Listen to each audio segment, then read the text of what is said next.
आज का विषय है भारत की भूगर्भिक संरचना। भारत की भूगर्भिक संरचना की दृष्टि से भारत को मुख्य रूप से 3 भागों में डिवाइड किया गया है, जिसमें से एक आता है प्रायद्वीपीय पठार, भारत का प्रायद्वीपीय पठार। नंबर 2 हिमालय क्षेत्र यानी उत्तर की विशाल पर्वतमाला, और नंबर 3 उत्तर का विशाल मैदान। यानी कि भूगर्भिक संरचना की दृष्टि से भारत को 3 भागों में विभाजित किया गया है। इसमें से नंबर 1 है दक्षिण का प्रायद्वीपीय पठार। दक्षिण के प्रायद्वीपीय पठार की संरचना के संबंध में ये एक प्राचीन गोंडवाना का भाग है, और इसके निर्माण के संबंध में बात करें तो इसमें आर्कियन युग की आग्नेय चट्टानों से इसका निर्माण हुआ है। और यही आर्कियन युग की जो आग्नेय चट्टानें हैं, बाद में इन्हीं का ही रूपांतरण हुआ है, यानी कि परिवर्तन हो गया, और वो चट्टानें नीस और शिस्ट में बदल गई हैं। प्रायद्वीपीय पठार में अनेक और भी चट्टान क्रम हैं, जैसे कि आर्कियन क्रम की चट्टानें, धारवाड़ क्रम की चट्टानें, कुडप्पा क्रम की चट्टानें, विंध्यन क्रम की चट्टानें, गोंडवाना क्रम की चट्टानें और दक्कन ट्रैप।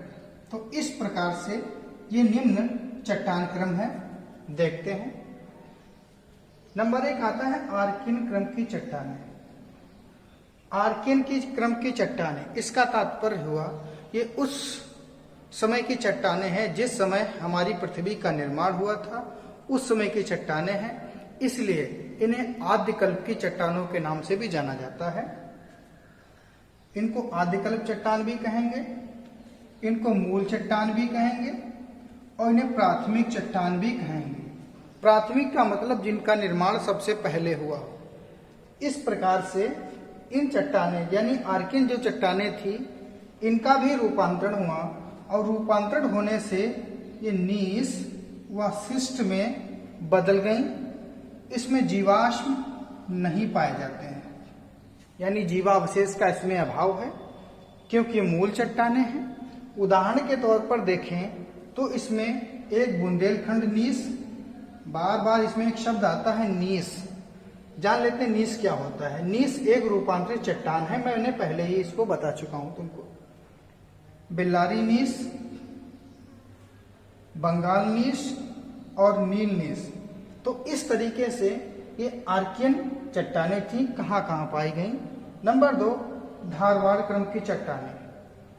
धारवाड़ क्रम की चट्टानें, इनका निर्माण कर्नाटक में एक जिला है धारवाड़, और वहां सबसे पहले इन चट्टानों की खोज हुई थी, इसलिए उन्हीं धारवाड़ के नाम पर ही इनका धारवाड़ रखा गया है। ये धारवाड़ चट्टानों का निर्माण कैसे हुआ? आर्कियन चट्टानों का अपरदन और निक्षेपण, उसके बाद में जो चट्टानें बनी थी वो हमारी धारवाड़ क्रम की चट्टानें कहलाई। इसलिए प्राथमिक अपरदित निक्षेप से बनी चट्टान, इनमें भी जीवाश्म नहीं पाया जाता है। नाम यानी नामकरण बता चुका हूं। कर्नाटक में एक जिला है धारवाड़। उदाहरण इसमें बेल्लारी नीस कर्नाटक में ही पड़ता है। अरावली यानी ये अरावली क्षेत्र है, यहाँ पर आपको धारवाड़ क्रम की चट्टानें देखने को मिलेंगी। रीवा, ये इस क्षेत्र में रीवा क्षेत्र है, मध्य प्रदेश में यह भी देखने को मिलेंगे।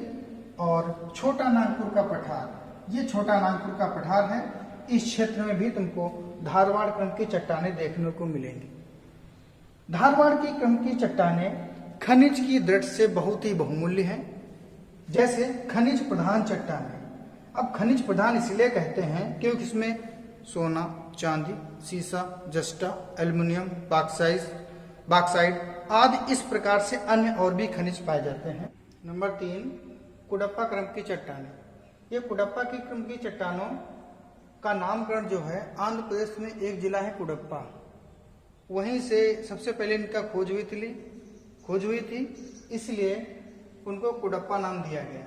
इनका निर्माण जो धारवाड़ क्रम की चट्टानें थीं, ये धारवाड़ क्रम की जो चट्टानें थीं, इनका जब अपर्दन अपक्षय हुआ, अपर्दन निक्षेपण हुआ, अपक्षय तो होगा ही होगा, क्योंकि धारवाड़ क्रम की चट्टानों का अपर्दन और निक्षेपण जब हुआ तब कुडप्पा क्रम की चट्टानों का निर्माण हो गया। इसमें भी जीवावशेष का अभाव था, जीवाश्म नहीं थे। ये कृष्णा घाटी, नल्लामलाई पहाड़ी, पापाघानी और चेयार घाटी, यानी कि ये जो क्षेत्र है आपका आंध्र प्रदेश क्षेत्र का, इधर का है, आंध्र प्रदेश राज्य का है।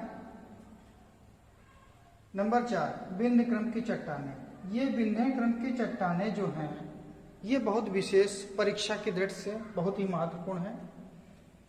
कुडप्पा के बाद की बनी चट्टानें हैं, यानी इन कुडप्पा चट्टानों में जब अपर्दन अपक्षय हुआ, निक्षेप भी हुआ, उसके बाद में कुडप्पा चट्टानें बनी और ये जल निक्षेपी चट्टानें थीं।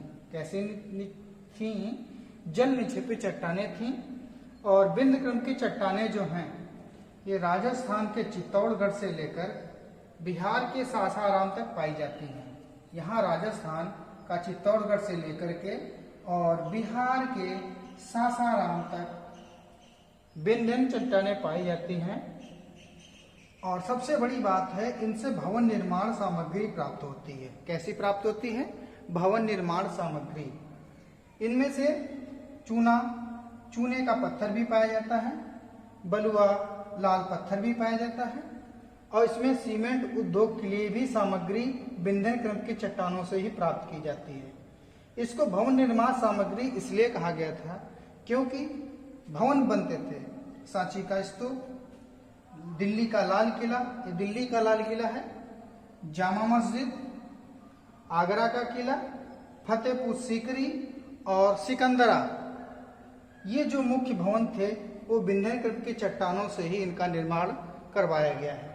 सबसे बड़ी बात यह है कि मध्य प्रदेश में जो पन्ना और गोलकुंडा से हीरा प्राप्त होता है।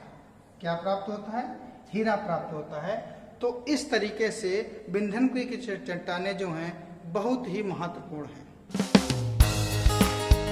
नंबर 5, गोंडवाना क्रम की चट्टानें। गोंडवाना क्रम की चट्टानें, इन चट्टानों का निर्माण ऊपरी कार्बोनिफेरस युग से लेकर के जुरैसिक युग के मध्य में गोंडवाना क्रम की चट्टानों का निर्माण हुआ। और सबसे बड़ी बात है कि गोंडवाना चट्टानों में कोयला पाया जाता है, सबसे अधिक कोयला पाया जाता है। और ये कोयला जो है वो 98% पाया जाता है। कोयले की मात्रा कितना है? 98%। बाकी 2% जो कोयला है वो टर्सरी युग की चट्टानों में पाया जाता है।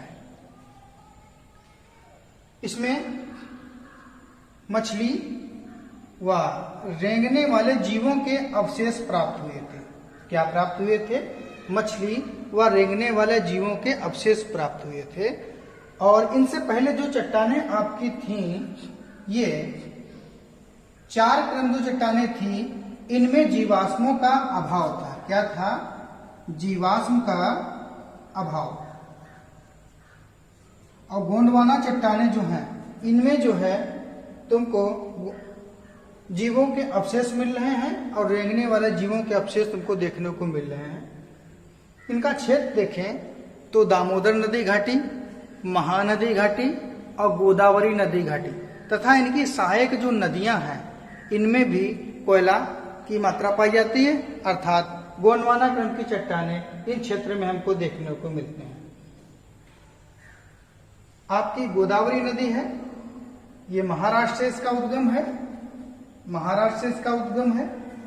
और जो महानदी है, महानदी इसका आपको छत्तीसगढ़ से वाला क्षेत्र और दामोदर का छोटा नागपुर का पठार जो क्षेत्र, और आपकी ये तीनों नदियां जो हैं ये बंगाल की खाड़ी में आकर के इनका अपना एक मुहाना बनाती हैं। Number 6, Deccan trap. Deccan trap का निर्माण मेसोजोइक महाकल्प, क्या था, मेसोजोइक महाकल्प के क्रीटेशियस कल्प में इसका निर्माण हुआ। यानी मेसोजोइक महाकल्प के क्रीटेशियस वो कल्प था जिस समय हमारी पृथ्वी ही, हमारा भारत ही नहीं बल्कि संपूर्ण पृथ्वी पर दरारी उद्भेदन वाले ज्वालामुखियों का निर्माण हुआ था।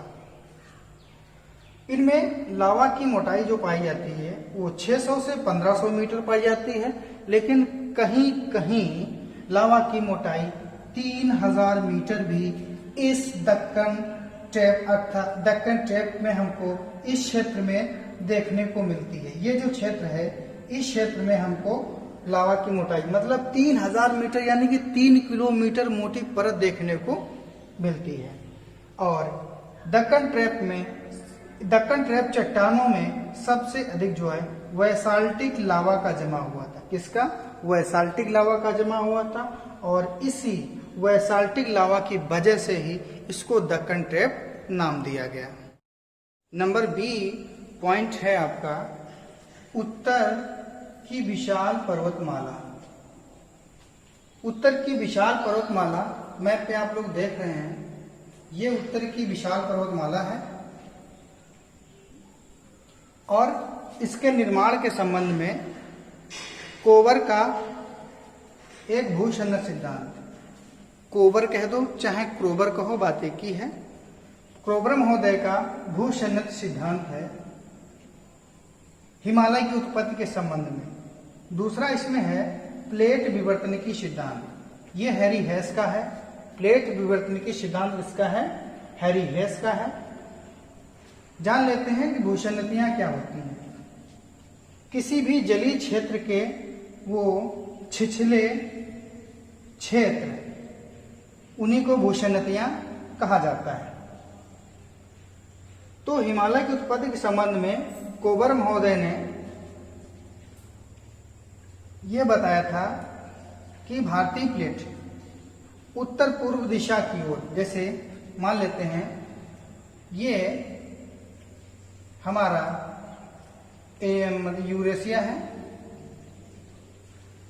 ये यूरेशिया प्लेट है, और ये भारतीय प्लेट की उत्तर पूर्व की ओर, इसकी दिशा किस दिशा में है? उत्तर पूर्व की ओर खिसक रही है। और ऊपरी भाग ये है अंगारा लैंड और दक्षिणी भाग है गोंडवाना लैंड। अंगारा लैंड अपने ही स्थान पर स्थित है तथा गोंडवाना लैंड जो प्लेट है हमारी, वो भारतीय प्लेट, वो उत्तर पूर्व दिशा की ओर अग्रसर होती है। और जब गोंडवाना प्लेट जो है भारतीय प्लेट उत्तरी खिसकने के बाद में अंगारा लैंड से टकराती है, मतलब इस स्थान पर, तो क्या होता है कि यहाँ पर जिस स्थान पर पहले आज हिमालय है, कभी यहाँ पर तैथीस नाम का एक सागर हुआ करता था। और इसमें इस तैथीस सागर अर्थात तैथीस भूसन्नत जो थी, इसमें प्रेशर पड़ने से दबाव हुआ। दबाव होने से बीच में जो मलबा था ये ऊपर उठने लगा। ऊपर उठने के बाद में जो मलबा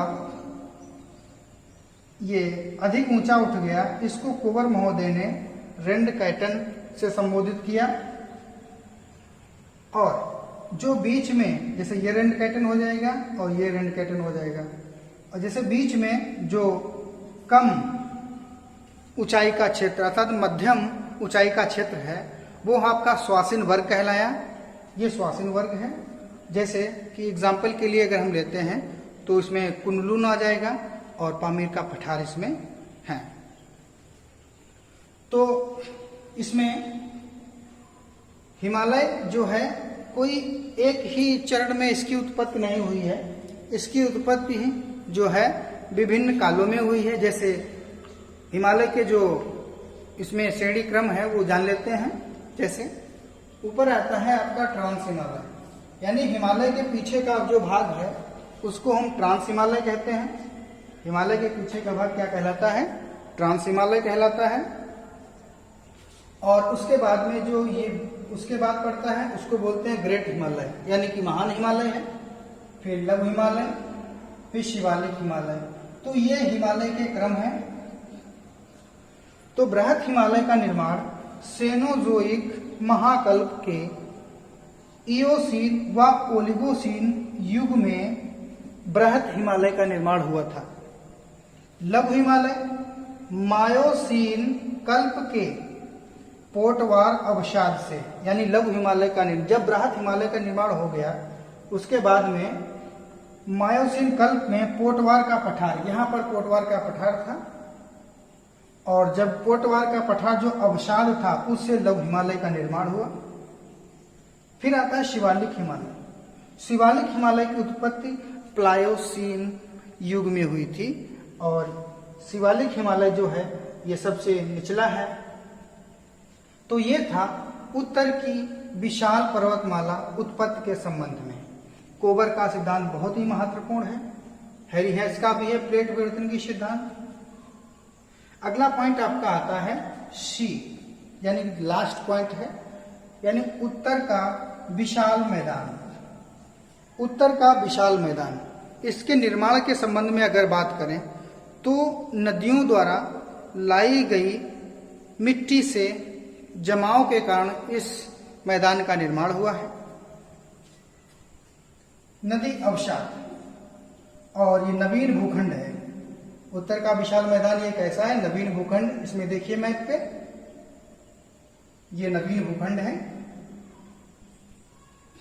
और इसका निर्माण क्वाटरनी कह दो चाहे न्यूजोइक, क्वाटरनी न्यूजोइक महाकल्प में, महाकल्प के प्लीस्टोसीन एवं होलोसीन युग में इस उत्तर के विशाल मैदान का निर्माण हुआ। फिर उत्तर के विशाल मैदान को दो भागों में बांटा गया है, नंबर 1, नंबर 2।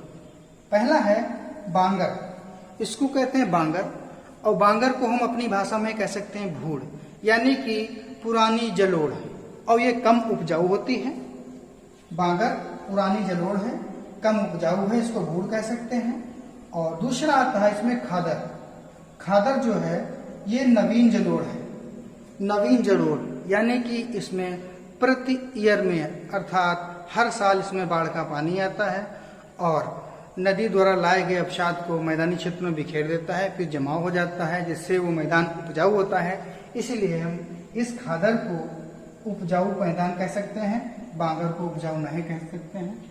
इस तरीके से भारत की भूगर्भिक संरचना आप लोगों ने पढ़ी हमारे इस वीडियो में। नमस्कार।